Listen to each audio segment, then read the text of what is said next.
Hmm.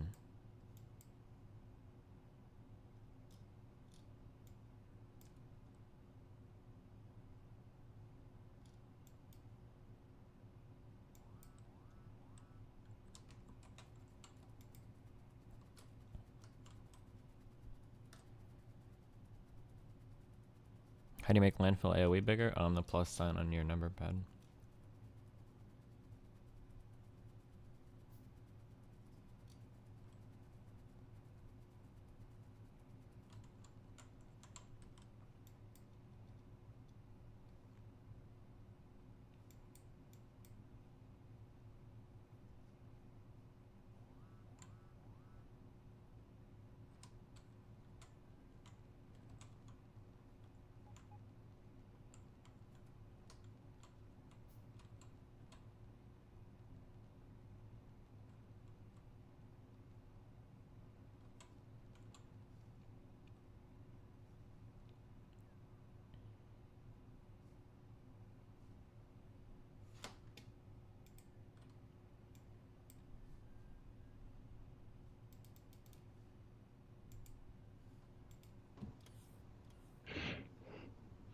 Hello.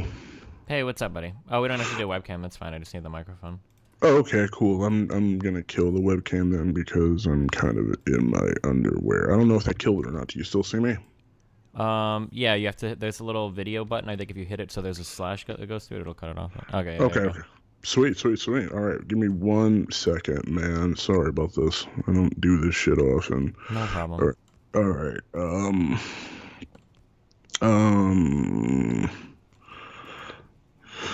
Okay, man. What's up? Not that much. Apparently, you got taking some issues with some of the things I said to our good buddy Sargon. Yes, our good buddy Sargon. Let me go ahead and start right now with a little caveat right here. Let me go ahead and just I guess kind of take ad hominem out of my little argument I guess I have here. I apologize for maybe calling you a racist. I know it's kind of weird to say, like, how like it's easy to talk a whole bunch of bullshit on Twitter, but I do think maybe a few of your comments were kind of definitely marked in ignorance a little bit, and I kind of spoke on. I'm doing this all in kind of response to, like, I'm keeping this all in the context of what Sargon was saying and what the argument was about the disparity in the black household. That if there were more two-parent households in the black community, maybe that could be one factor that can kind of aid and not further exacerbate some of the ills that goes on in our community. Sure. That's pretty much it. And I probably did say what I said originally, just because. Let's face it. Okay, it's weird talking to you in person right now, but like I've seen all the videos online where people basically go out of their way to debunk you and talk a whole bunch of shit about this. And I'll be honest with you, I don't know you really, but the one reputation I do have of you thus far is, when you were the most uncharitable to certain guests you were ideologically opposed to. Who do you think? And I'm just curious, just as an example. Who do you think is somebody that I'm uncharitable towards? to be fair, I've seen many backs and forth with you and Sargon on Twitter. I can't name, I didn't exactly do my homework, but I can't exactly name times you guys have gone back and forth.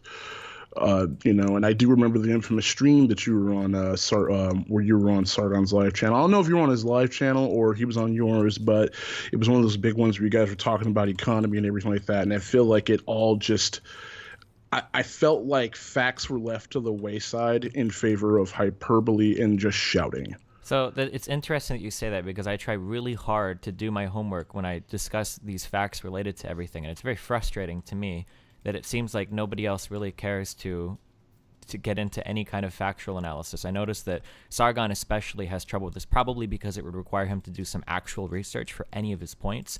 But we can talk very specifically about this marriage one.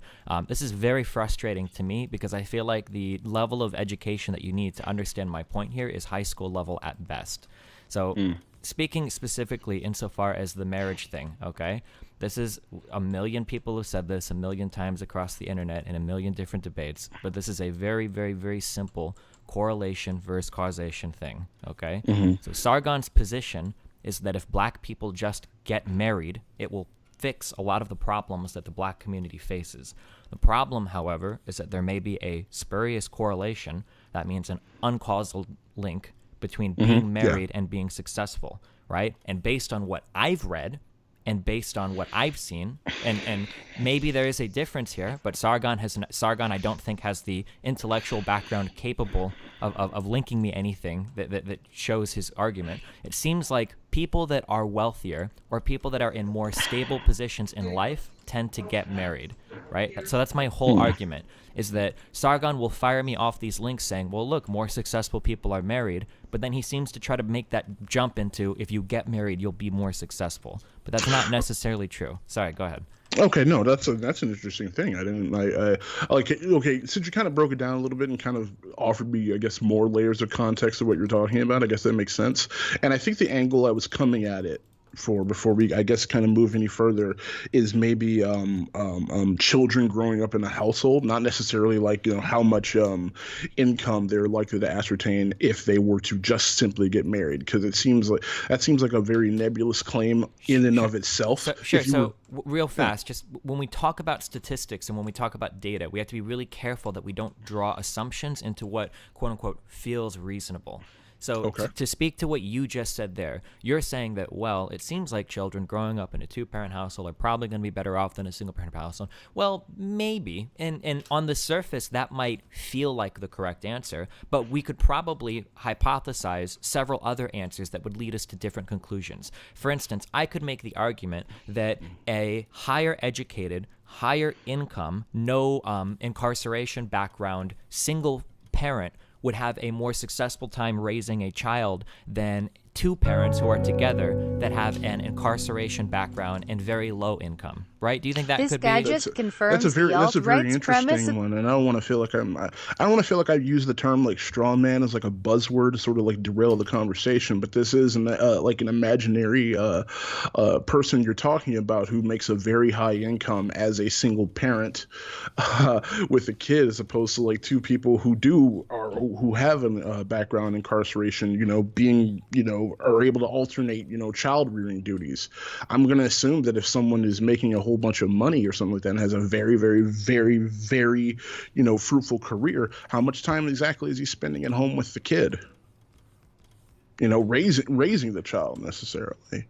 I mean, you could probably. I understand that we're just kind of going back and forth, but I'm just saying that, like, I could give hypotheticals, right? And you acknowledge that these scenarios exist, at least to some extent, maybe not like massively, but I could give hypotheticals that show that, like, maybe being married isn't the only thing that indicates the success of a child. That there could be other kind of ancillary explanations for why. Like, for instance, based on the data I've seen, and I can start machine gunning links at you if you want, but you probably understand most of this, right? That people, or it seems that in everything that I've read, people that get married tend to be wealthier people who are more stable in life. These are typically the people that seek marriages. For instance, very wealthy people are very, very, very much getting married at higher rates than less wealthy people, right?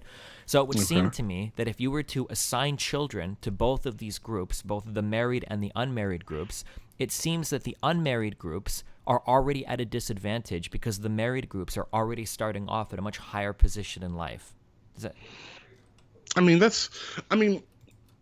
I think you can make an interesting correlation with that, but at the same time, it's just like I kind of feel like the variables given are I don't want to say, too vague, because, there's always, like, when you compile, like, statistics, you're always going to have outliers, You're always going to have, like, the one, very successful. Are you saying that your research has found that couples that are rich, or no, couples that are married and decide to have kids grow up to have like bigger, like, like better, success, better financial faculties? Is that what you're asking? Typically, a person's financial success will be an indicator for whether or not they're going to get married.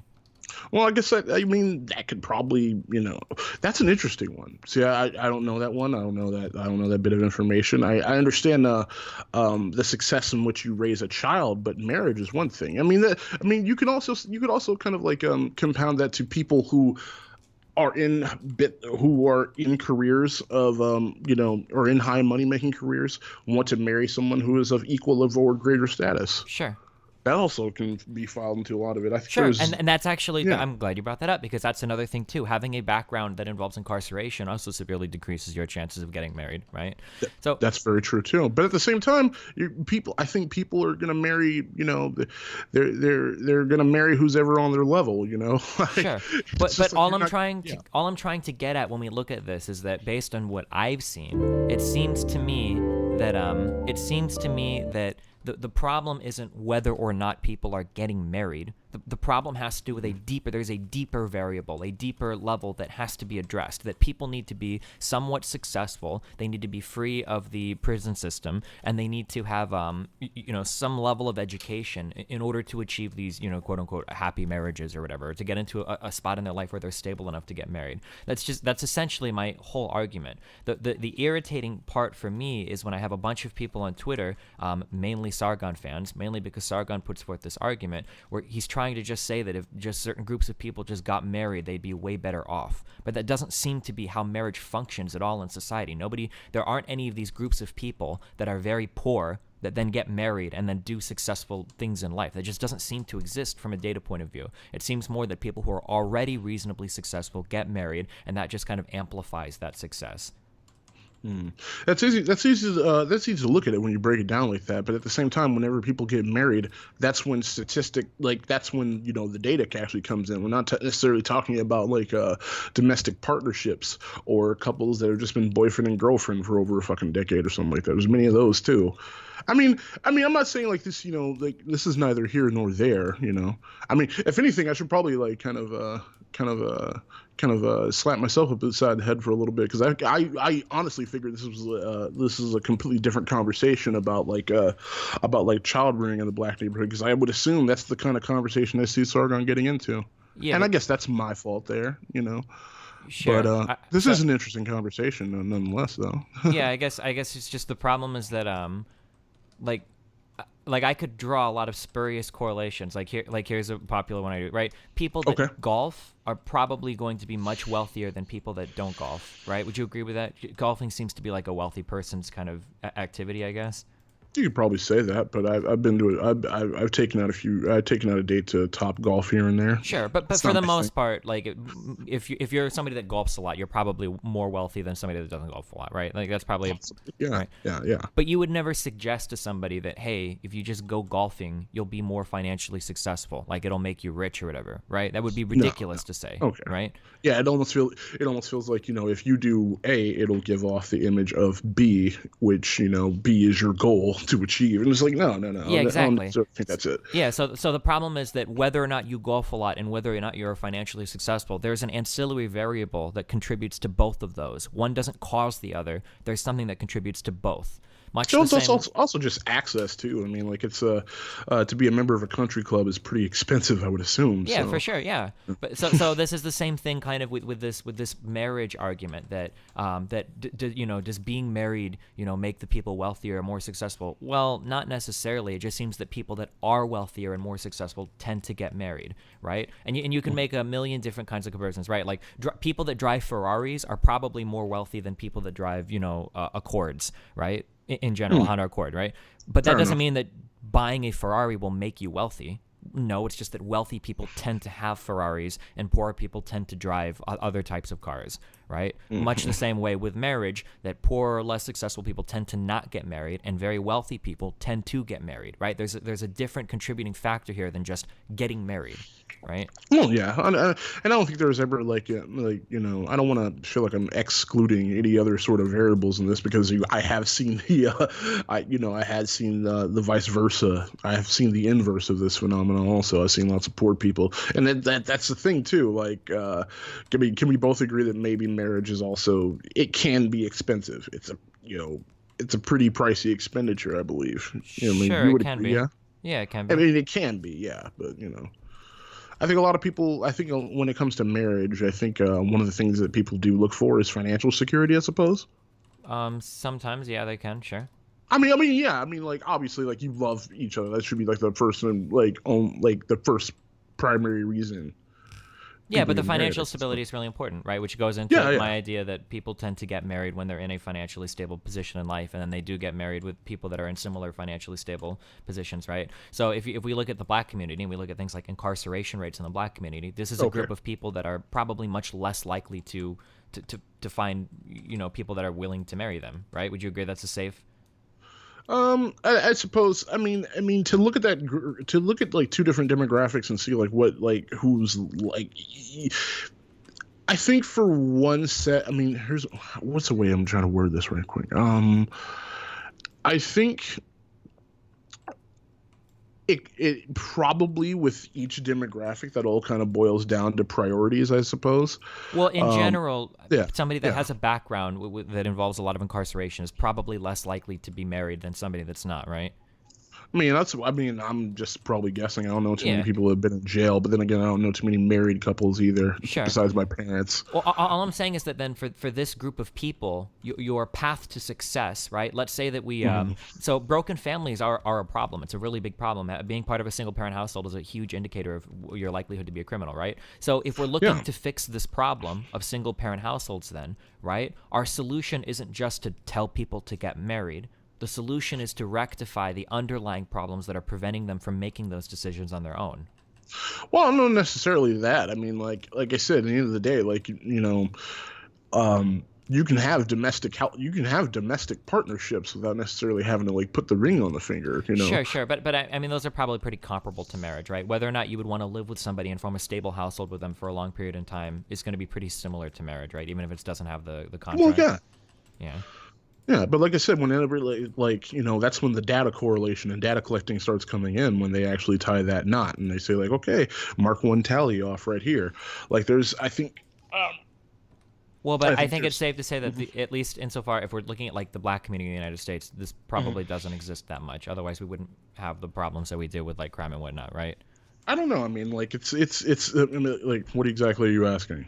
I mean, just so I Well, can I kind of don't think that there's like a unpack ton that. of people in the black community that are leading these two parent households where they just aren't married and everything else is working fine. That doesn't seem to be the case, right? I mean, I don't want to sound. I don't want to sound like it's necessarily anecdotal because I don't like it. I feel like sometimes I can kind of distract from the conversation at hand. But I know quite a few people in my own family who are together, who have been together for almost 2 decades, and the kids take the dad's last name.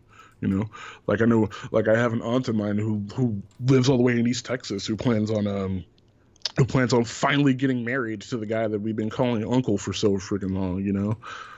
So you know. Sure. I mean, again, I'm sure there are examples of it happening, but I mean, it's not like there's a bunch of this, and if they would just get married, it would make things better. Do you think? Right. I mean, like if I mean, I guess you're gonna have to like take in other factors right now because like one big thing is like whenever you put kids into the picture, I think because a lot of times, I mean, just speaking from what I know, like in the black community, like many times in order to receive welfare benefits, like many mothers are incentivized to not have like any like male figure in the household who is even remotely representative of a male significant other. So a lot of times people just like women can just be like, okay, I'm just gonna have this guy, I'm just fuck this dude, and oh well, let me get Sure. that check. I'd Sure. rather. I'm sure that that can happen, but I don't think that most people would make those types of decisions if they had the ability to make other types of decisions. Depends on which. I guess it kind of depends on what you put priorities more towards. I mean, you can put priority more towards free government money, or you know, you know, till death do us part. Do I you think guess. do you think that black people are predisposed towards this more so than any other group of people, or? I don't know if it's necessarily. I mean, you could say maybe yes and no, and that's a whole nother conversation. I think to try to unpack with Well, that's really like important because with then the question with is why don't white people or Hispanic people abuse the welfare or whatever? You're saying only black people have a tendency to, I guess, have children to try to cash in on welfare checks? I mean, I'm not saying like they have children to like to cash in on welfare checks. Sometimes, man, people just like you have families that are. I mean, I know it sounds like like people are saying like I'm having this kid so I can have a whole bunch of. So there's a lot of sexual impropriety and just irresponsibility within many of like the poorest urban neighborhoods. in the United States. A lot of times, many of these people, many of these women are having babies by men that don't necessarily hold down a 40-hour a week job. They're not they don't exactly have as much economic freedom as you said, as so to speak. So Yeah, but we have to ask the question of why does this happen disproportionately in the black community over the white or Hispanic community or the Asian community, I guess, right? I don't know. I think there, like I said, probably about a billion different answers. I mean, like it's. I think culture is definitely one of them. What do you mean by For one thing. culture? Uh, I guess you could say. Look, how can I kind of unpack this a little bit? It's it's a weird kind of way to say, like, like I'm definitely sure, because I never heard any in my household when my parents were like, my mom tried to like preach to my own little sisters, like, listen, if you get yourself a man, make sure you have sex with him and never see him again so you can collect welfare benefits or anything like that. I don't know. I just think it's one of those just things. I think whenever like the welfare benefits program started, I think around the 60s or so, to help out and aid out single mothers who couldn't sustain a livable income with their child, it was like a good thing. And then people started to kind of like more and more, like 50 years later, people started to latch on to it, and it just sort of grew just exponentially. It grew from like, I think, what 20%. Shit, I'm drawing on numbers. I think like 20% of household families or something. Or no, I'm fucking up right now. This is all over your No, it's okay. it's all over your Discord. Everybody's fucking making fun of me. I feel like when you make, I feel like whenever like whenever something is brought up to where you're like, you can feel like, hey, if I have a kid, maybe due to my own sexual irresponsibility, that there's one way I can possibly get helped out from this, and Uncle Sam is gonna fucking do it for me. Why not? Yeah, but the problem that I'm having, the issue that I'm having right now, is I'm trying to understand why you think that this only affects black people and it doesn't impact other groups of people. No, okay. Let me back forward then. It's not. I'm not saying it doesn't impact those other demographics. I'm just saying it happens the most, it seems, in black communities. Yeah, but that's my question. Why? Why does it happen? Why does this seem to be a problem that only black people have for the most part, right? This is disproportionately an issue that impacts black America. I mean, because I think it's something that's just I think it's just it's a generational thing. It's like a generational sort of like repetitious thing that like certain families can't escape. I mean, you have one family from, like you say take for example, you have like one family from the 60s, when I guess when like the welfare state first started to emerge. You have like one single mom who's raising like a group of boys or something like that. Like, how do these kids know any better? Exactly. Like they're thinking this is the way it goes. Like, I'll just give all my reverence, all my love to my mama, that type of shit. There's no guidance in the household, no male father figure to kind of tell them like, hey, to kind of hold them down. Just be like, hey, this is what you need. This is what you need to have balance necessarily. And years on, like down the line, generations on down the line, they keep repeating the same shit. They find another chick, just sit by and knock up, and next thing you know, they just find themselves not being around. And there's deadbeat dads in every single demographic, but I figure whenever you have these largely like racially segregated urban areas, and there's like other races in like these areas, but like they're largely black and they're largely low income, you find yourself being wrapped around the same cycle, being done by the same people over and over and over and over and over again. And that's just off the top of my head answer. That's probably the best guesstimation I can probably offer you. I mean, like when there's no model that's like representative of how you should do better and how your family upbringing should be, how else are you going to learn? Most people don't know anything about this until they get out of their parents' house and they see the other slice of life. They see more and more white families and Hispanic families and Asian families with moms and dads and well-raised children, it seems. Yeah, I definitely don't disagree with that. I just think it's really important to be able, so because I'm trying to tease out what you think is the underlying cause here. That if you believe that the underlying cause is a history of poverty or a history of disenfranchisement or whatever you want to call it, right? That these are issues that we have to address in order to make things better off for this group of people. But if you think that this is something that's like intrinsic to being like if you are a black person, you just have a higher likelihood of doing this thing, then I don't think it's like intrinsic, like it's weaved into my DNA. Like that I'm gonna necessarily do anything like this because I'm 31 years old right now and I don't have any kids to speak of. Okay. And I remember just from my point of view, like I was pretty much preached by my mom to not do what all these other fucking kids around my neighborhood I grew up was doing. Like they said, I don't want you doing like that. Not at all. It's like, I don't care. It's like, you're not going to make me a grandma while you're still in junior high or high school, Gotcha. because, despite like what's being said on the surface, and I think you probably have like a spattered few, anecdotal case studies from probably other people if you ever get a chance to speak to them, man. Like that's kind of like a bad stain on us a little bit. Because like now it's like when you grow up in a society like this where you see firsthand that like not only people in your own communities are dependent on welfare, but they kind of look at it as some sort of come up, like some sort of congratulatory a measure to also be getting free government money. And I think that's a bad thing. And like you said, I think one of the things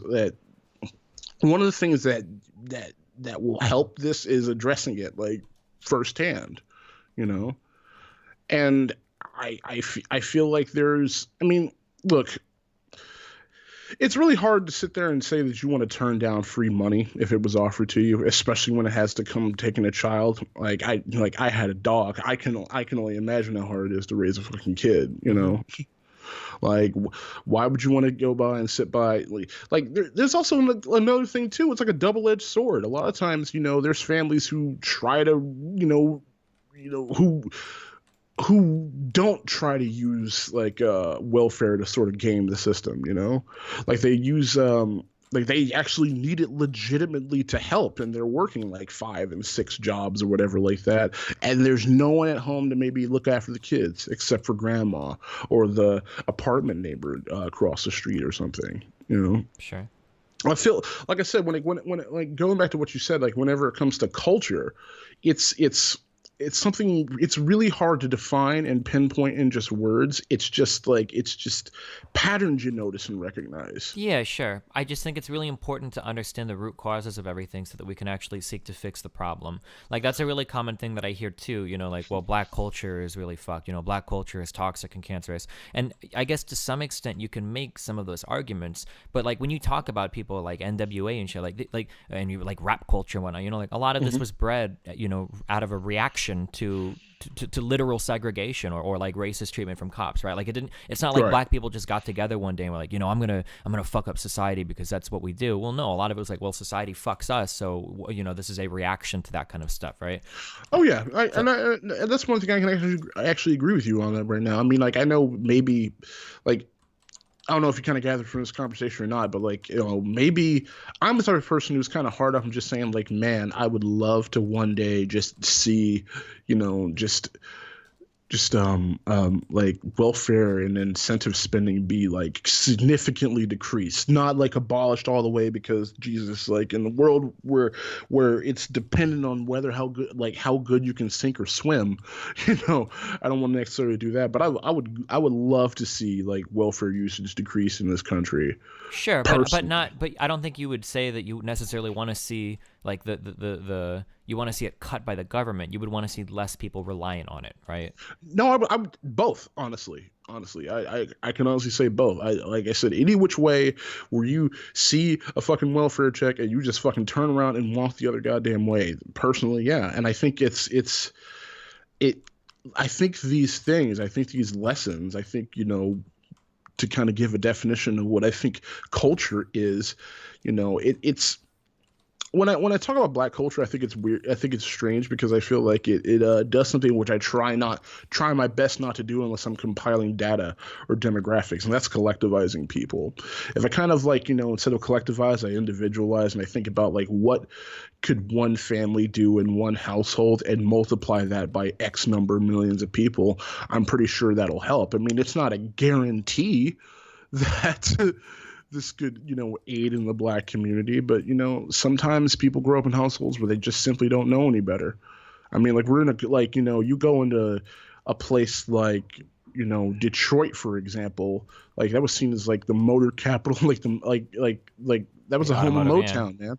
And it's like, it's the automotive capital of the fucking world right now. Now it's a shit trap and almost like no like no outlets for economic growth or even opportunity there, and it's bad. And I feel like this is just a result of just exacerbation of unchecked issues. Well, to Not be only fair, like that manufacturing has taken a big hit in the United States. Not this that's isn't pretty true. yeah, Yeah, this isn't yeah. like a It's fault not of the black exclusive. community or It's not anything. exclusive to Detroit. I'll give you that. Sure. But I just I can't sit behind like I can only look at the data and I can only look at like the similar faces or similar like people within the different neighborhoods I used to grow up in, all with the same kind of shit, the same kind of issues, and there was nary to be father to be found, or just one, just household aside from my own where discipline was at the forefront of child rearing in the household, and a lot of times it isn't like that, and that's just the truth of these things. Hmm. I mean, I don't think there's like a gene in people that just says, "Hey, like you're gonna like as soon as X equals B." I don't think we're all controlled like Manchurian candidates, and we just all fly off the fucking handle, man. Like, you know, Yeah, I would people agree with that. taught. I like people need to be taught, and for me, like I grew up in a household where my dad didn't play that shit. Like I had to come home with nothing less than a B on my report card, that kind of shit. Hmm. Because he saw exactly what the fuck was out there for me, and he sees it like out there for everyone else, like or in our neighborhood, I suppose. And I thought he was completely full of shit, and I fucked around, and I found myself falling in the wrong clouds, and it left me into homelessness for a good portion of my 20s. And then I realized, like, wow, maybe he was a little bit right about something. Maybe I just couldn't see it. And then then something just clicked. But I'm telling you, like a lot of these times, like these trends happen because it literally starts with kids being born into it, and multiply this by millions, and you have just this generational effect. And it's not like any of these communities are like racially blended communities either. They're predominantly black ones. Sure. I guess And the whole point of my conversations with Sargon yeah, or with any or is the horde of Sargon knights that are tweeting at me is just that it's really irritating when you have these very complicated issues that are the intersection of educational background and economic mhm. background and all these other things, and like somebody like Sargon will say that like, well, the solution is to just tell black people to get married. That seems like a really ridiculous kind of position to take. It was kind of just my Well, I think, and I'm not trying to speak for Sargon or anything like that, and I like Sargon a lot, but I'm no stan. I'll have to say that if he was going to make that claim, I think like it.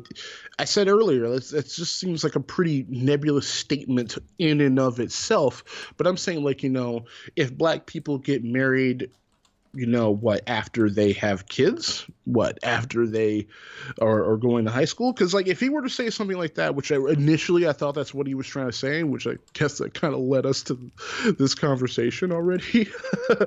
um um I think you'd have a little bit of a leg to stand on right here, but I yeah, which can. is, and this is always the problem that I have with a lot of these types of figures on this side of the political aisle is they tend to oversimplify the fuck out of very complicated issues. Are you familiar with Ben Shapiro? Oh yeah, I love Ben Shapiro personally. Okay. So Ben Shapiro has a similar stint where I think he gives like what are his he gives like the three things to be successful. I think one is to finish high school, one is to not have children until you're married, and Hmm. I think the third one is to get a job or something. I don't know. It's something. It's something like that. But I mean, it sounds like good sound advice. But the problem is that it seems like there are underlying issues to all of these things that you can't just tell. Like, if it was as easy as telling a person, like, hey, we'll just get a job and don't get anybody pregnant, blah blah blah. Like, if it was that easy, then everybody would do it, right? But clearly there are underlying factors here that influence a person's ability to make these good decisions, right? Being from a wealthy background with wealthy parents that are very stable, like all of these things are indicators or precursors for making these decisions on your own. Nobody else has to kind of push you into doing it. Yeah, that's very true. And like I said, whenever you're mentioning these statistics, there's always going to be outliers. Look at the fucking Menendez brothers; they grew up pretty nice. you know, um, they killed their parents, Gotcha. like super rich teens. They were brothers who were known for doing that. Hmm. But that's why I think at the end of the day, I figured like that's like the conversation I think that Ben was having, because I remember what you were talking about right now. We said the three things to make people successful is I mean I mean I can't think of yeah, there's always going to be factors. There's going to be always going to be like unmitigated factors that'll probably like, thwart you off of that path. I mean, like you can do everything right in your life and fucking Mack truck can hit you in the fucking highway. Like, just shit will happen. But I can't sit there and deny that maybe as simple as that is it's not a decent enough blueprint.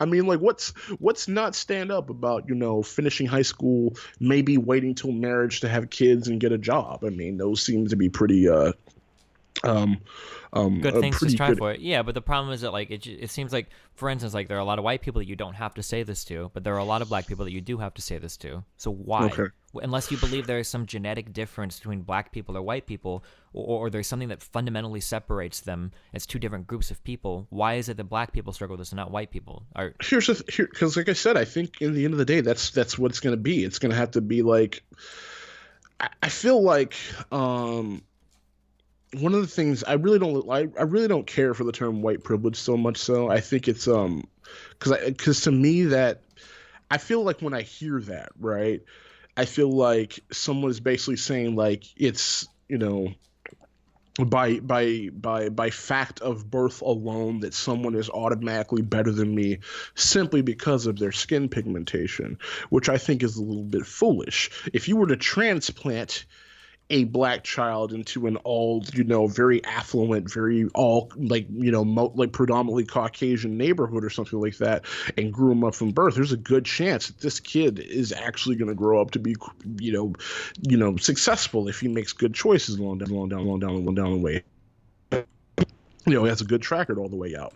It's just like Sure, I think that has more to do with the fact that there are like racial problems that certain people face that will come down to skin color alone, right? If I was driving around LA like in a Corvette or a Ferrari or a Lamborghini or some shit, and you were driving in LA with a Lamborghini or a Ferrari or a Corvette or something, right? That the chances of you getting pulled over for no reason are going to be a lot higher than the chances of me getting pulled over for no reason. Well, as long as I'm not driving, as long as I ain't riding dirty, that doesn't really doesn't really bother me any. As a It matter of wouldn't fact, bother. I would love for a police officer to pull me over just to not find anything. If that's, I mean, but then again, I've never been to LA. I Well, live in but fucking wait, but why Texas would you right say now. that? Part of the Well, greatest thing about being American is freedom from unwarranted fuck ups from the cops. Why would you celebrate or be happy if a cop pulls you over if you're not doing no, anything no, no, no. wrong? I'm not. No, no. Hold on. I'm not saying that I'd be happy if like a cop pulled me over, but I'm saying like in the end of the day, it's just like I've had experiences. I can honestly say that I've never had any bad racial experiences with cops.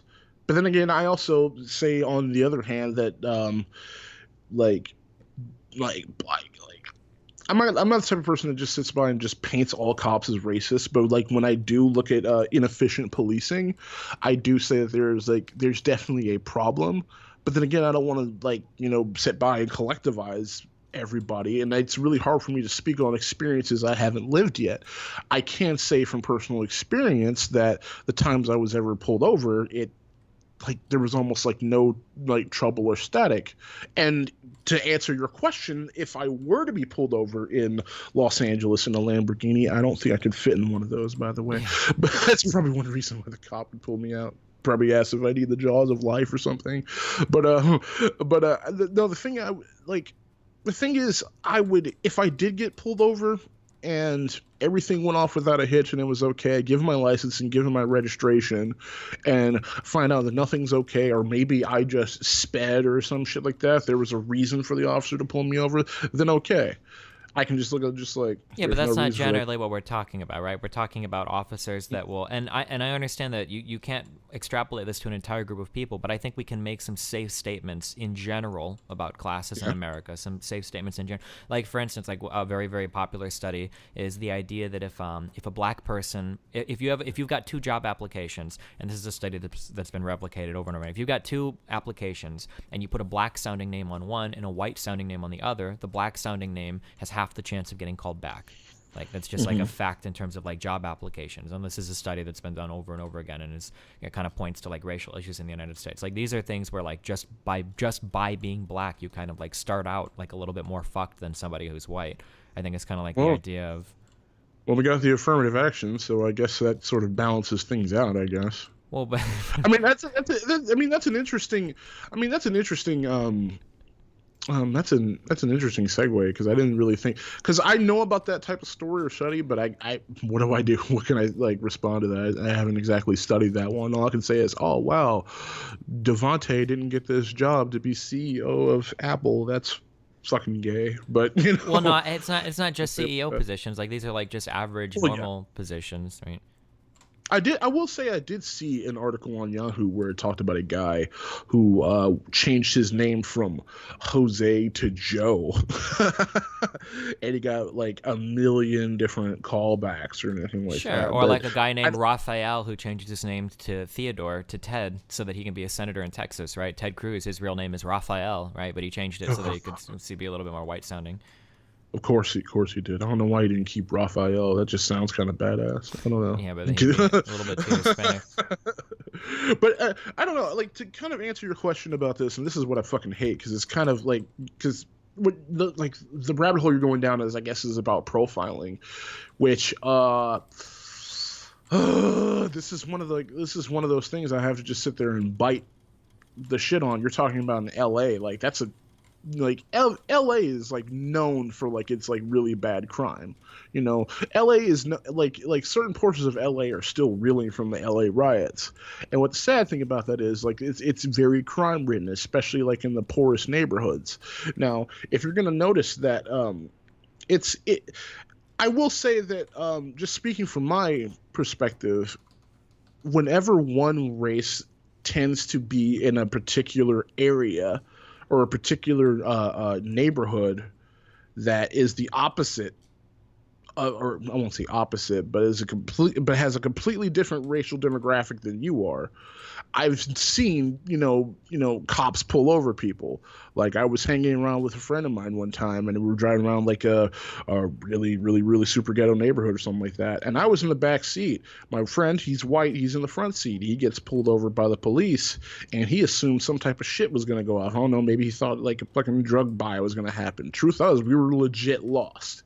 I mean, like, it's as much as I hate it, and as much as I hate the fact that they're police profile, I can't look at I can't overlook the fact that like there's a like I don't want to use the word excessive, but there's a much higher crime rate, from black people, depending on the area you go in. Sure, but a lot of this crime rate can also be exacerbated by what we consider to be crime, right? And a lot of that sometimes can almost be targeted towards black people. Why is it that like 70% of offenders today in prisons are nonviolent offenders? Why do we police marijuana so harshly? Why are the laws on crack cocaine so much more brutal than on powder cocaine, right? One is much more likely to be... Right. I'll tell you, I have direct answers for that one. First of all, let me just say that I can't believe I'm saying this on a live stream. Yeah, I voted for Donald Trump. Okay. I'm just gonna go ahead and say that right now. I mean, like, I thought about comparison to like the alternative. I was just like I couldn't find myself voting for Hillary Clinton. Like she coined the term super predators all by herself, and Bill Clinton in 1990 when he wrote in the 1990s when he wrote the crime bill, pretty much like assisted for harsher assisted in writing a bill for harsher punishments for if crack cocaine is found on a scene. And one of the many reasons why this happened was a lot of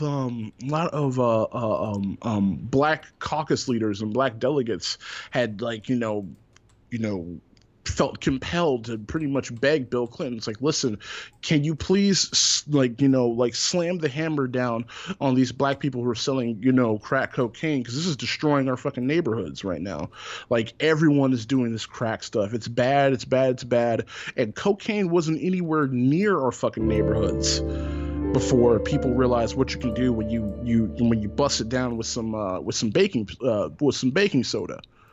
And it seemed like a really good idea because, these people wanted their communities, like, listen, we want our streets cleaned. But what it pretty much did, was kind of exacerbate an already existing problem with the breakdown of the black family. Because now many police officers are incentivized. They go for the easy busts, man. Yeah, of course.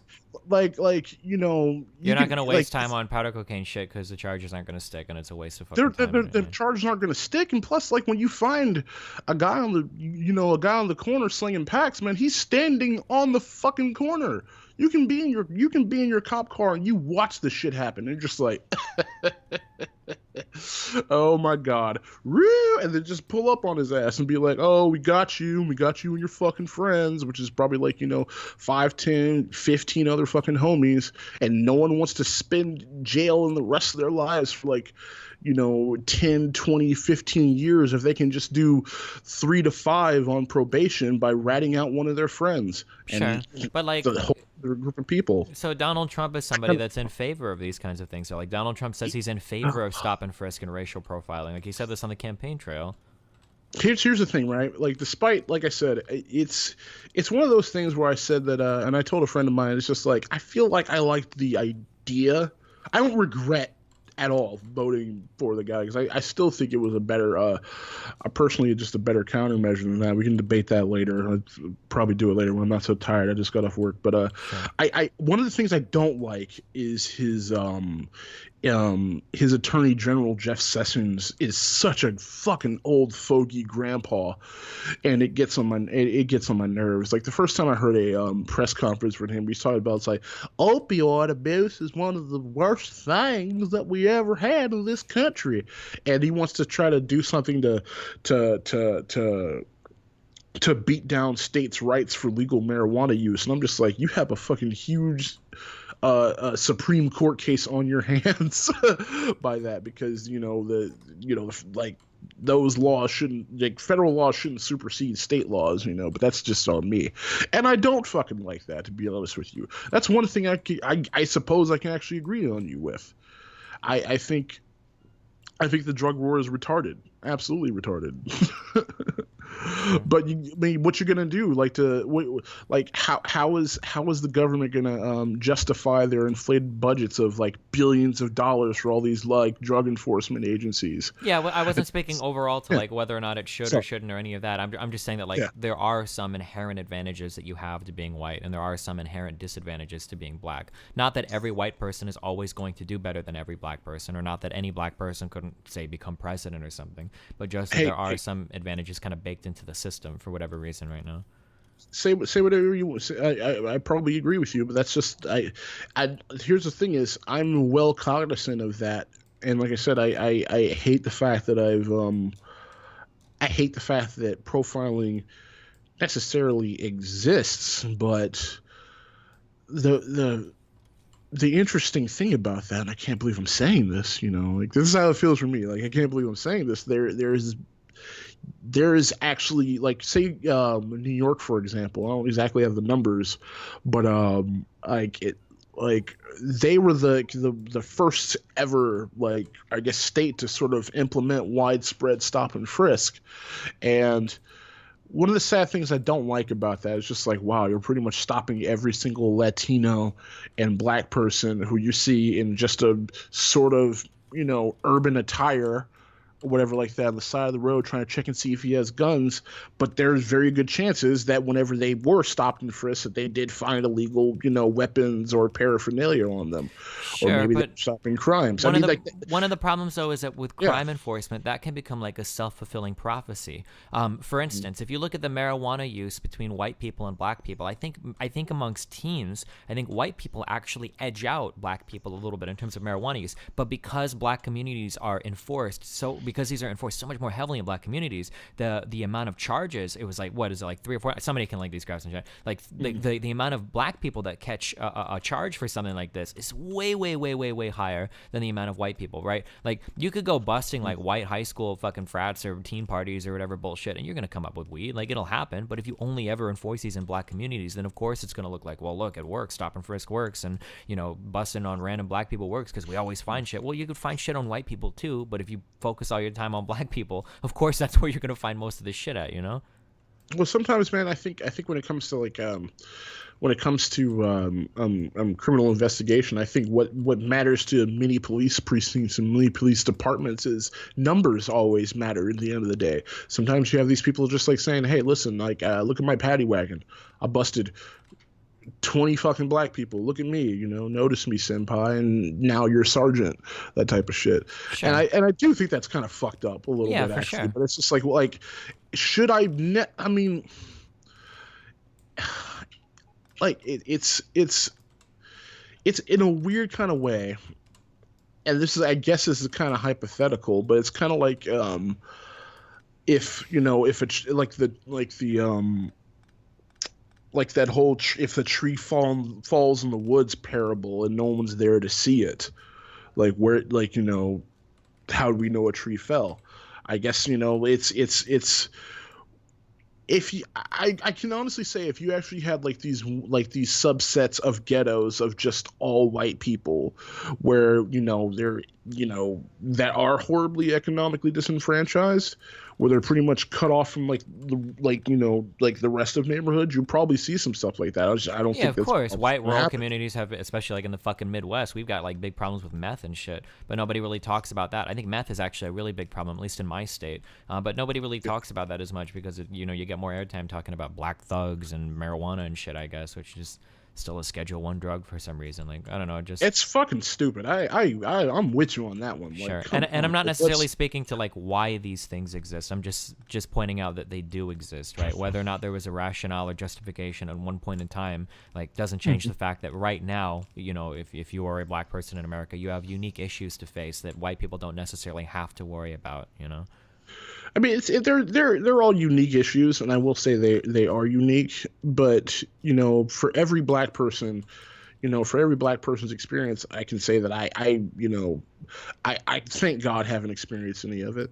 I haven't been a victim of any outright brash or violent racism. Thank God, especially by the police or whatnot. And I think, as long as these problems that you beforehand mentioned, I guess, with the breakdown of the family and whatnot, and just living in extremely homogenous urban ghettos, where pretty much like every person in one apartment complex is doing the same type of bullshit. Mm-hmm.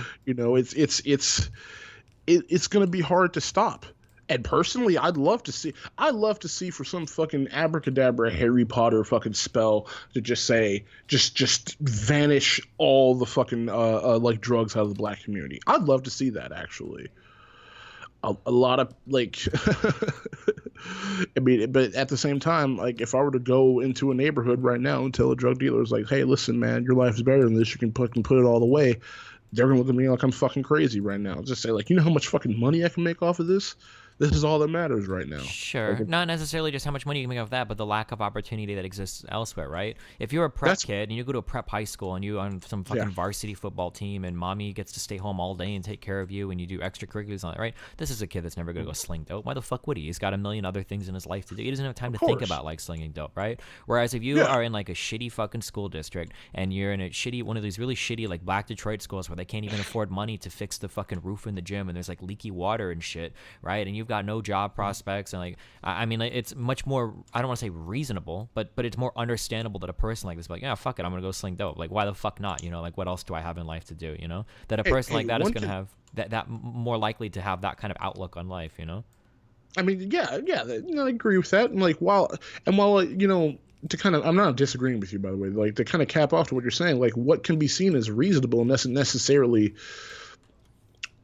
it doesn't necessarily need to be the right thing. I mean, like, I'm of the belief is just like, man, we have like black communities are gonna have to have a bitch of a time to at least sort of downsize the gap in income wealth inequality. But I'm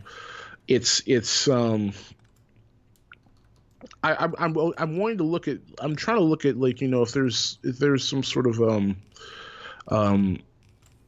I sort of feel personally a lot of these like infrastructural safety nets kind of like I said, I think they kind of exacerbate these issues more so than help. I mean, I don't, like I said, I don't know if I don't know if there's necessarily an end in sight. I don't know if there's ever going to be an end to the ghetto, because there's millions of people who are in it right now and they don't know any other way of life. I mean, unless they're watching it on TV or they're online or something. Gotcha. I don't want to take up too much of your time, and I gotta get some food soon. So, is there? No, man, that was actually kind of strange and weirdly productive. Yeah, I appreciate the conversation, buddy. All right, man. Take it easy. Yeah, have a good one. All right.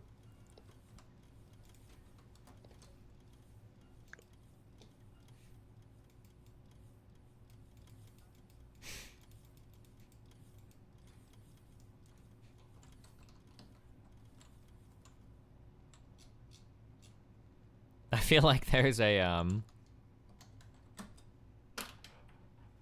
this is gonna sound racist as fuck. I feel like I was talking to Carlton. This guy gave this almost verbatim. Yeah? Those cops were just trying to do their jobs. Basically, something was happening where these guys were driving around in a foreign town. They were trying to find a place, and they end up getting pulled over. And it's pretty obvious that they're getting pulled over because they're black, right? That's what's going on. But Carlton always sees, holy shit, this is like 180p. Carlton always sees the good in everybody or whatever. It's very naive, right? Well, don't get all bent out of shape. Man, you ain't learned nothing this weekend, did you? I most certainly did. Always bring a map. What? If we would have had a map, we wouldn't have had to drive 2 miles an hour trying to find a freeway entrance, and we wouldn't have been stopped. Oh, okay. I get it now. We were stopped because we were driving too slow. We were breaking the slowness limit. Oh, okay. Well, you see, I never heard of that law before, but I did hear this other law. It's called the if you see a black guy driving anything but a burnt-out Pinto, you better stop him because he stole it law. Yeah, I heard about that one. Oh, but see, I thought it was the black guy law, when in actuality, it was the slowness limit law. Oh, thank you for sharing that with me, Carlton. Good night. They were just doing their job. Good night, Carlton. What's your complaint here? We were detained for a few hours, Dad cleared things up, and we were released. The system works. I hope you like that system, because you're going to be seeing a whole lot of it during your lifetime. Not if I bring a map.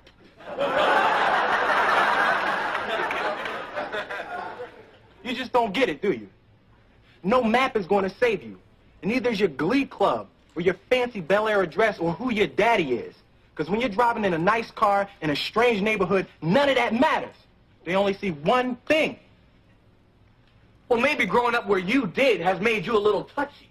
But I think you've blown this whole thing way out of proportion. If you look at the facts... Carlton, it's late. It's a school day tomorrow, son. Yeah, okay, Dad. It was awfully nice of Mr. Firth to help us out. I'll have to write him a thank you note. It shouldn't have happened in the first place, son. Good night. Dad, if you were a policeman and you saw a car driving 2 miles an hour, wouldn't you stop it? I asked myself that question the first time I was stopped. Good night, son.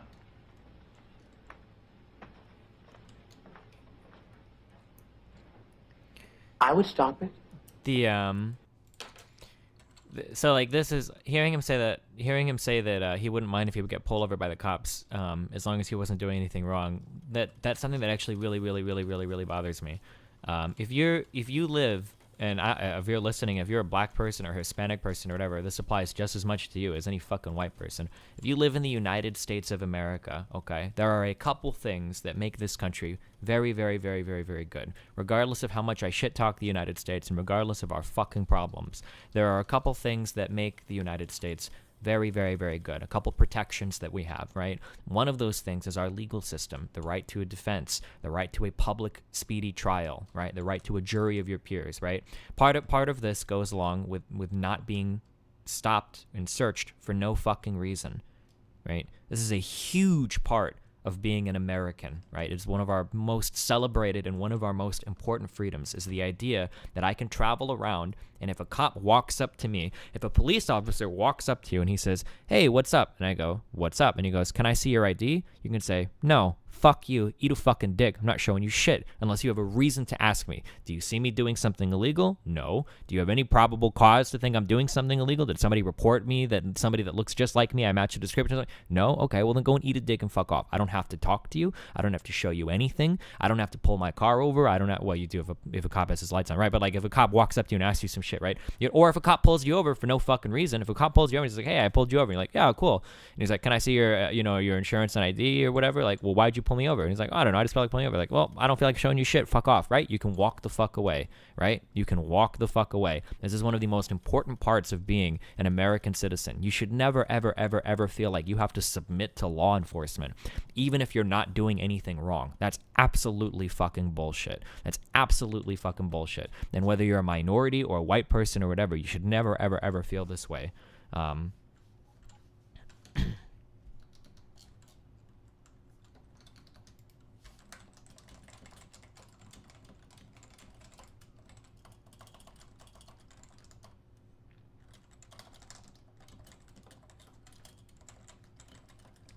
Okay, come on to Discord if you think I'm wrong about any of this. Who wants to come onto Discord? We can talk about it. Who wants to come onto Discord right now?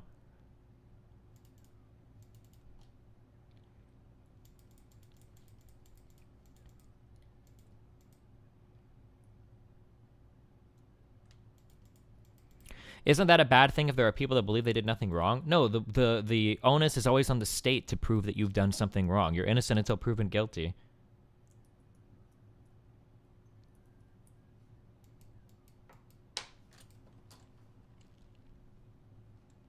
Just to be clear, you know that definitely isn't the case though, right? Yeah, no fucking shit, Sherlock fucking Holmes. Holy fuck. Nice, autism. I'm sorry, I forgot that I have to spell like everything out like hardcore. Obviously, right now in the United States, it doesn't necessarily work like that, because if you do this as a black person, you're gonna get fucking tackled and tasered and shot by 15 different fucking cops. But that's fucking bullshit. You shouldn't accept that, is my whole point, is that you shouldn't accept that as reality.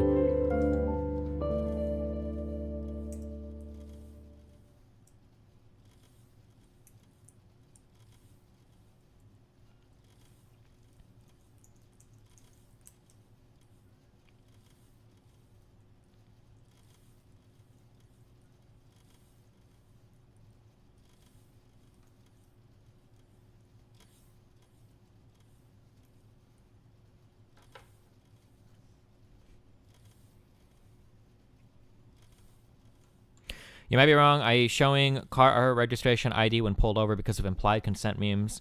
I'm pretty sure that a cop, if there are checkpoints, if you go through a checkpoint, I know that you can be legally compelled to show your shit. I think, although I think I've seen a video of somebody saying they didn't have to, but I don't think a cop can just pull you over and say, "I want to see your ID and insurance and registration," without giving you a reason for pulling you over. A cop can't just turn on his lights, pull you over, and then ask to see your license and registration for no reason. He has to have a reason to stop you.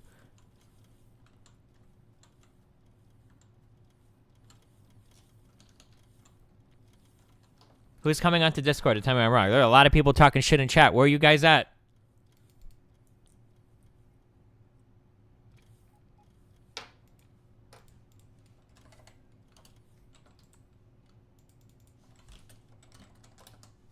Why are checkpoints allowed? Checkpoints are really hotly contested in the United States. I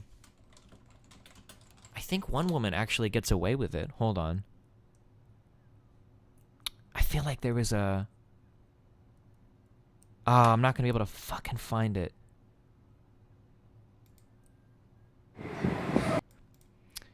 I feel like I watched a video of a woman that went through a checkpoint, and she said she wasn't going to show them anything. Oh, it might have been this. Can you park your car right up there by those orange cones?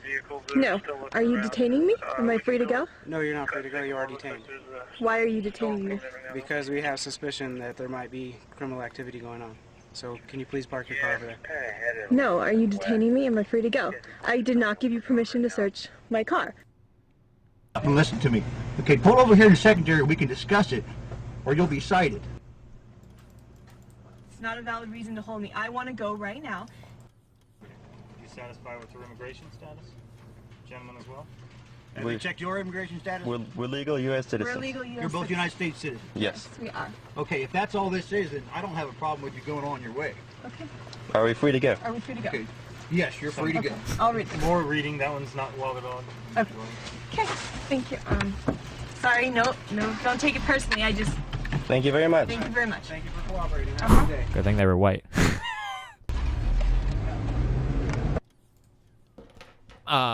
Where is Apple is at?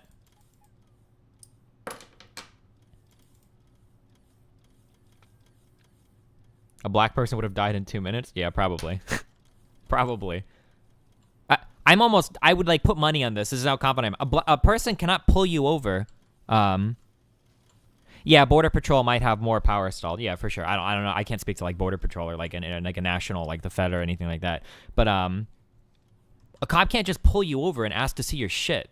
That's not allowed. He needs a reason to do that. That's like totally unwarranted search. Like for a cop can't just turn his shit on and pull you over and like, hey, I want to see your license and registration. Like, why? What did I do? Why are you asking? Like, you can't just pull someone over and ask that. Like, what the fuck?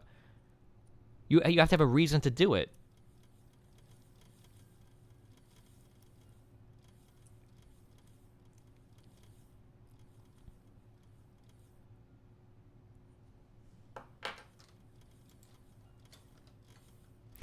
Okay, can a cop ask for your...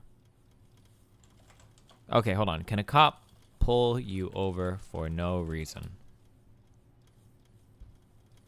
Why is it a problem to show your car documents? What if your car documents are not in order? This could be easily solved if you guys had car cops that only check for... What? No, it's the idea that in the United States, you don't have to deal with the state fucking with you. You are free. You are a free citizen that can travel unencumbered, okay, and unfucked with by any kind of law enforcement. Period. That's it. If you want to come and inconvenience me and you want to fuck with me, okay, you need a reason to do so. Otherwise, fuck off. That's how it's supposed to work in the United States. Now, obviously, this depends on the color of your skin, but like, yeah, like, why can't the cop just go and search your house? Like, well, why can't the cop just look through your call logs? Like, why? No, fuck that shit. Why does he need to? Like, I'm a private citizen. This is my personal private property that I bought with my personal private money that I earned at my personal private job, or public job, I guess, if you work for the government, right? No, you don't have any reason to come and search my shit. Fuck off. Go jerk off. Like, no. Police can't pull you over without probable cause. Cops can't just randomly stop you and look for drugs in your car. They need a reason or probable cause, like speeding or broken taillights. Let's say, so like there is this called poisoning the well? Fuck, where is Apple or even esports band would know this. There's a name for this. If a cop pulls you over for no reason and you're like, yo, what's up? And the cop's like, yeah, I'm just searching your shit. And you're like, well, I don't want you to search my shit. And then they like see marijuana in your backseat or like a bong or some shit. Like, yo, I'm doing an investigation right now. Get the fuck out. Oh, I found weed. Now you're fucked. There's a legal name for this where you can't, oh, is it fruit of the poisonous tree? Where if you take them to court for that, if the initial stop was done for an illegitimate reason, you can't, all of that evidence becomes inadmissible in court. Yeah, fruit of the poison tree, I think is the term I'm looking for.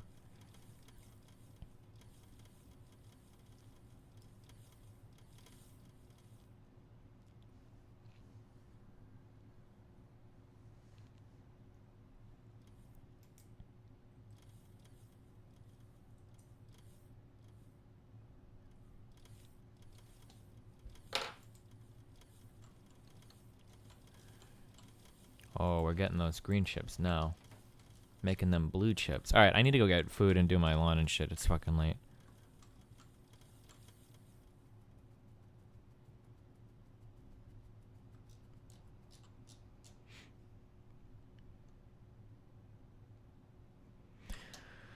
Do I want to unpack this? Okay, Dustin, let's say there's a redhead woman who robbed a bank and we only know that she's a white redhead. Police go on a search and search every single redhead woman in the neighborhood. Is this allowed and reasonable cause to do it? I don't know if that's reasonable. That doesn't seem reasonable to me, that you would stop somebody just because you would have to like isolate this at least like geographically or get like another variable. You can't just say like white person, brown hair, and then search every brown haired white person. Like, I don't think that's fair.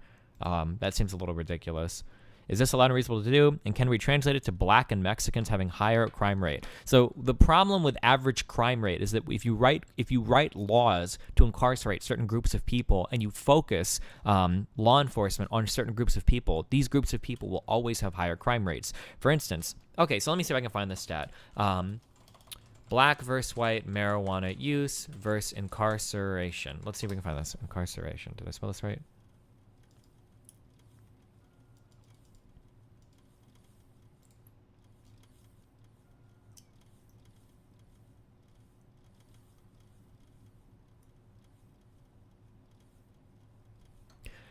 Marijuana use by race, used marijuana in the past 12 months.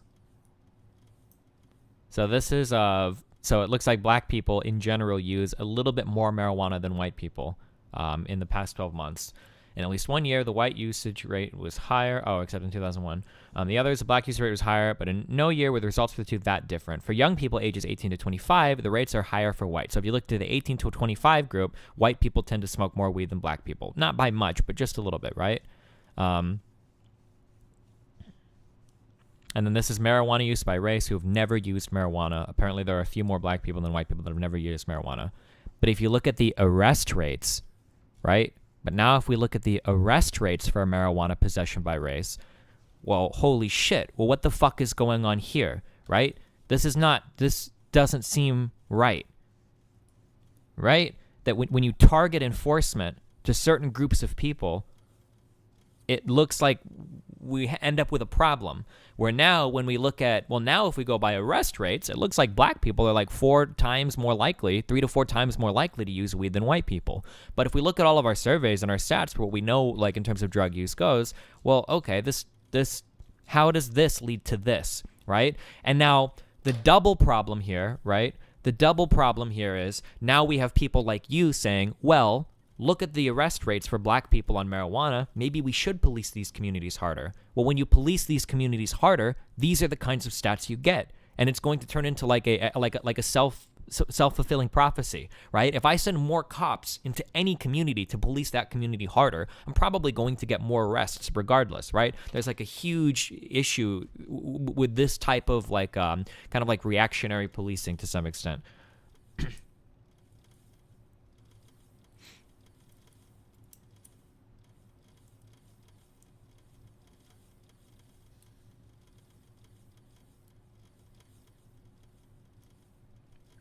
And then I think what was it that I think it went from like 40% in the 60s to like 7% of people today are in jail for non-violent offenses. Like, Destiny, I think this is a huge bias of you being an American. Here in Brazil, it's completely normal for a police officer to stop you and ask for your ID. That's fine, dude. Like, if you want that in Brazil, if I wasn't, why would I renew my car documentation if I never have to show it? Why would I ever get a driver's license? Do you see the problem? You get those things because you need those things to legally drive. And if you do fuck up, then they can ask for that. But in the United States, you do not get to pull over somebody just because you want to. That's just not how it works. I can't speak to Brazil. I can't speak to any other country or whatever. But in the United States, this is like one of the most important freedoms of the United States. Like, you can run things how you want, but in our country, the police officer doesn't have a right to pull you over and ask you questions just because they don't like the way you look or any other type of bullshit like that. I need to expand my power. That'll be what I do next time I play this shit. Fuck.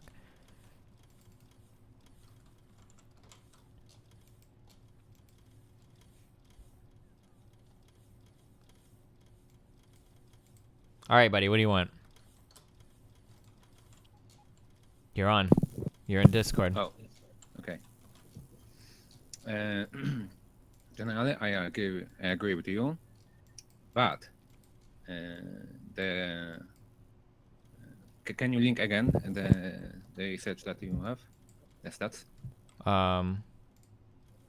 Here you go, buddy. 1 sec. I linked it in chat. There you go. Fuck. What room is it? In Destiny GG chat. Oh.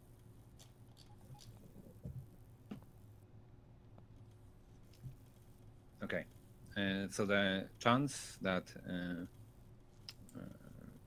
I states for marijuana possession might be higher for the black men, but they are also more likely to commit other crimes, like possession of weapons and other crimes. So it is reasonable that more often they will be arrested for marijuana possession. So using these stats does not prove that that black men are targeted. Wait, what? You understand? No? Wait, can you explain it again? Okay. IS states for marijuana possession is higher for black men, right? That what possession? IS rates Of figure 10. Figure 10. That's it? Wait, the highest rates of what possession? IS rates for marijuana possession. Oh, for marijuana possession. Okay. Yes. Is higher for black men, but this is because black men are arrested more often for other crimes, like possession of weapons or whatever, stealing cars or whatever you want to say. Do you understand? Oh, so you're saying that maybe black people get arrested more often for Yes. weapons, and then that shows up, and then I guess that's Exactly. possible. Yes. So, but I mean, that's just kind of that's like that, just speculation, right? Well, it is, but I think you cannot use the stats to prove that. Well, this says that these are arrest rates for marijuana possession. So does that necessarily include arrested for a gun and they also have marijuana? I'm not sure if that. We don't know that, but you cannot just assume that this is the exact stats that you can use to prove it, because I do think that blacks are very. Like I don't think this includes. I mean, I'll try to find it on the FBI website, but like this is literally persons arrested for marijuana. I don't think because what I said is what people are gonna think. You fans are gonna just agree with you, but people who don't agree with you are gonna say what I said. Okay, that's it. I just saw you what you said on the stream, and I knew that you were wrong. That's it. Okay, sure thing, buddy. Well, I appreciate the clarification. Yeah, no problem. All right, have fun.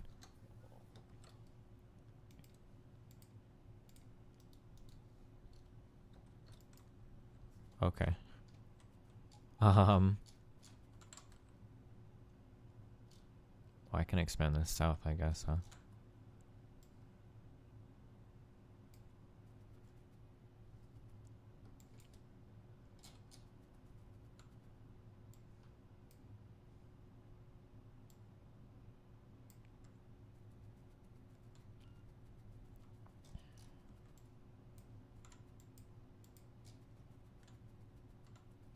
Do you think there should be greater police enforcement in areas such as neighborhoods with higher rates of crime? Probably, but I think the types of crimes that we enforce today are really stupid. I think that a lot of the drug crimes are really, really dumb right now. I think that there are probably too many nonviolent offenders in prison. I'm not sure if that could be justified.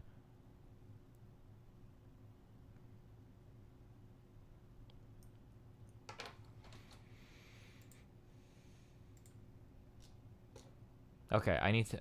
Okay, this is the last one, and then I gotta get food. I'm really hungry, and we need to eat. Alright, what's up? How's it going, dude? Pretty good. Alright.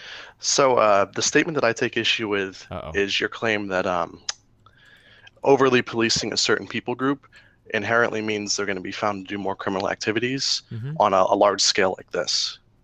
What do you mean, on a large scale like this? I mean, like, let's say I put 100 cops in a neighborhood. Sure, they might get a few more parking tickets or something like that, but it's not going to always lead to the same discrepancies you see with the African American and Latino communities. Oh, sure. I mean, I'm not saying that these communities don't commit more crime in general. I'm sure they probably do, but that it might be exacerbated to some extent by the fact that when you disproportionately police any community, you are going to get more crime reporting out of that community. Like, that will probably almost always happen, right? I would agree with that, but I would say there are examples to the contrary. The Jewish community in just about every area of the world has always been more persecuted than just about anyone else, and their crime rates have always been meticulously low. The same usually goes for Asiatic communities of the Far East, not so much Southeast Asia, but Okay, I guess I can't really speak to, like, Jewish. I'm sure you could find some you could probably find an exemption within like the Amish community or something in the United States as well, or something like that. Sure. except they're not so targeted, I would say, Sure. as opposed to even, let's go to the far example of Nazi Germany. The Jews were highly targeted, but their crime rates remained extremely low. Sure. Even though, I mean, they had more than, Yeah, those examples are probably like, I would say that there's a lot of like weird stuff going on around there. Like, I don't know if you could compare the Jews in Nazi Germany to different groups of Americans that exist in the United States of America today. How about the Jews in America? I'm not really sure. I don't know much about the status of Jews in America. Do we have like huge, like homogenous Jewish communities? Don't they normally, aren't they like much smaller? In large cities like New York and stuff like that, there are definitely very large Jewish communities, in a very ghetto-y style too. Oh, gotcha. I guess I don't know anything about those types of Jewish communities. Of course, nowadays it's not quite as bad, but let's go to the 20s, early 1900s, when immigration was massive from Eastern and Central Europe, which is where we get them from. The same could be said about Asian communities in the West Coast, which, while more violent than perhaps the baseline, even depending on the nationality and the like, doesn't show the massive increase with increased policing.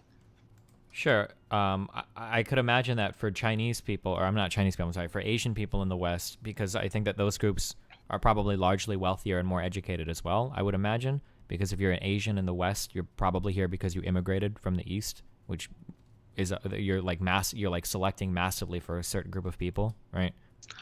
I mean, I would point to the Vietnamese communities that formed largely during and post-Vietnam, perhaps to say the otherwise there. Okay. As a lot of them were coming over nearly dirt poor on quite literally aircraft carriers and whatever boats they could charter. Sure, that might be possible to some extent, but when you talk about, like, when you're looking at the average Chinese person today in the United States, like a large number of these people are people that immigrated from like the right, for purposes of like education and shit, from already like decently wealthy families and whatnot, right? Yeah, but I mean, then that would go back to the fact that if we increased policing 100-fold in those communities, you wouldn't see these crazy discrepancies that you do see with, Maybe not crazy, but I feel like you probably would see to some extent more. I mean, to some extent, you could do that with any community. Well, yeah, that was just kind of my point. But I mean, I was never trying to say that like every single black stat can be explained with just increased policing, but just that increased policing would probably tend to find more crime in any given community. Yeah, it just seemed like you were falling a little too far into the meme of it's just the police, or maybe not so much just the police, but like we could represent these with any group and everything would end up looking pretty similar. Oh, no, well, probably not exactly, no. Yeah, okay. Well, that's about it. All right, have fun, buddy. Bye-bye. All right, Apple, let's hurry up, get on. You're my last one. I gotta leave soon. I should have already left. I'm so hungry, Apple, I'm dying.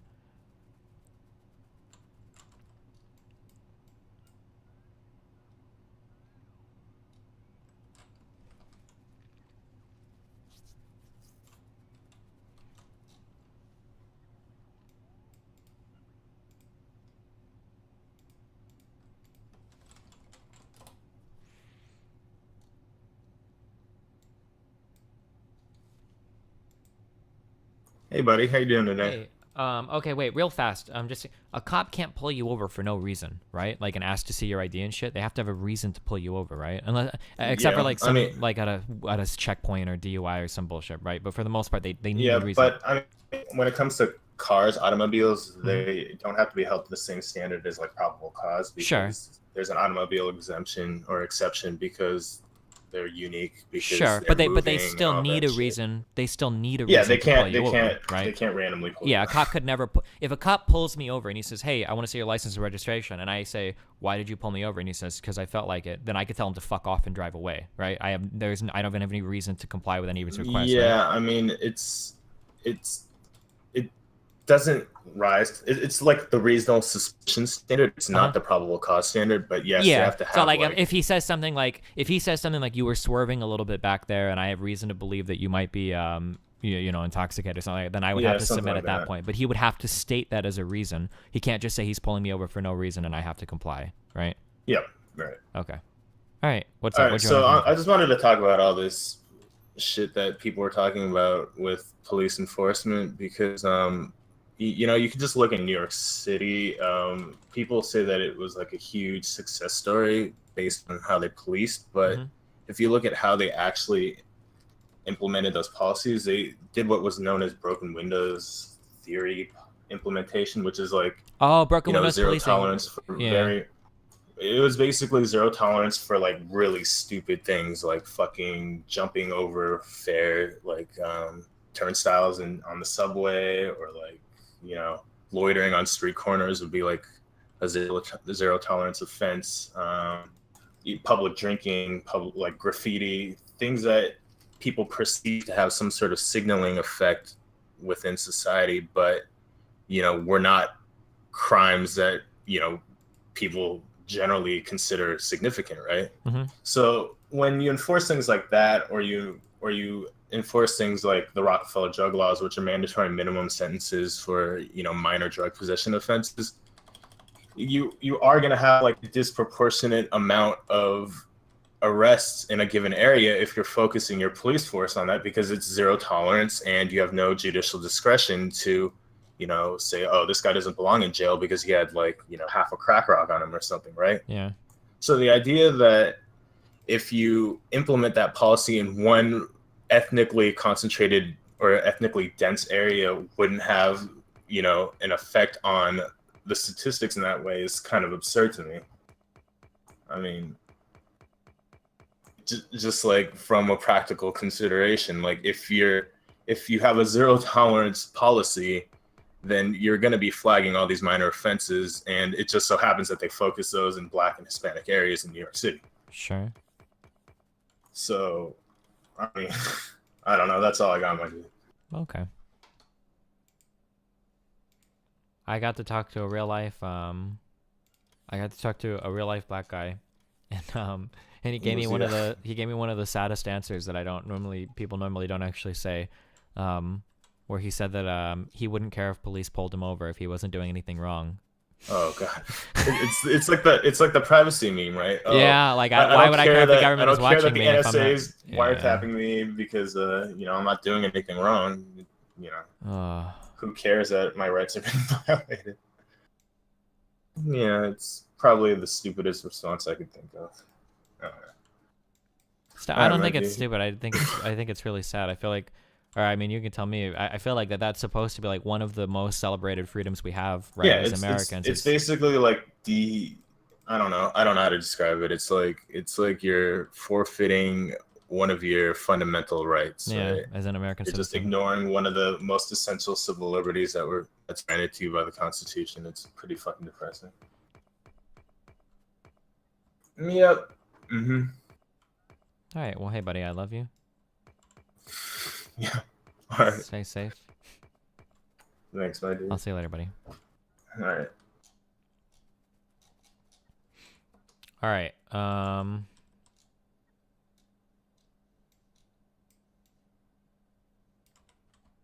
I free to leave now? Oh, is it Skrelly? Wasn't it like a hung jury or some shit?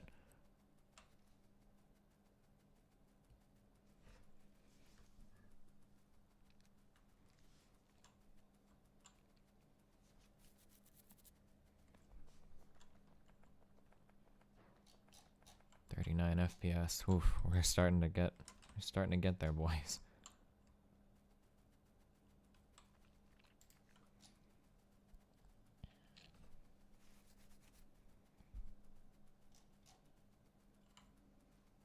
The fuck is this? Landfill?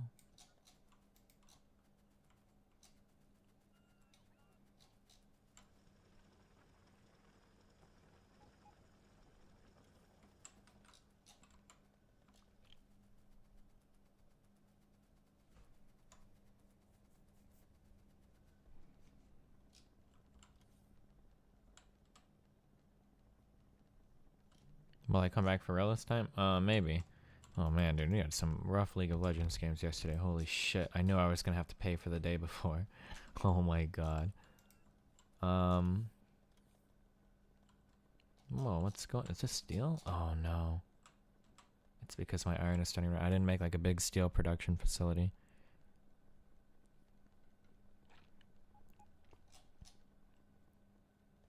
Oh, and we're out of copper too. Or iron. Do I still need to bring iron here? I never really thought about this. Oh, because my plan was eventually to move all the production.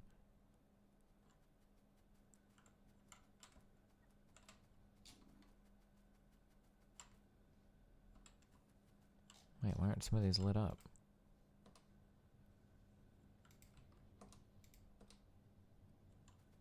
Wait, am I running out of power again? Oh shit, yeah, here we go.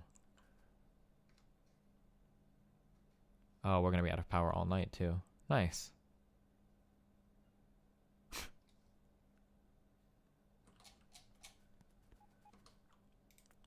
Alright, I'll worry about this shit later. Okay, I love you guys. It's been fun. Stay safe. Be careful. Reparino, cappuccino, pappuccino, mappuccino.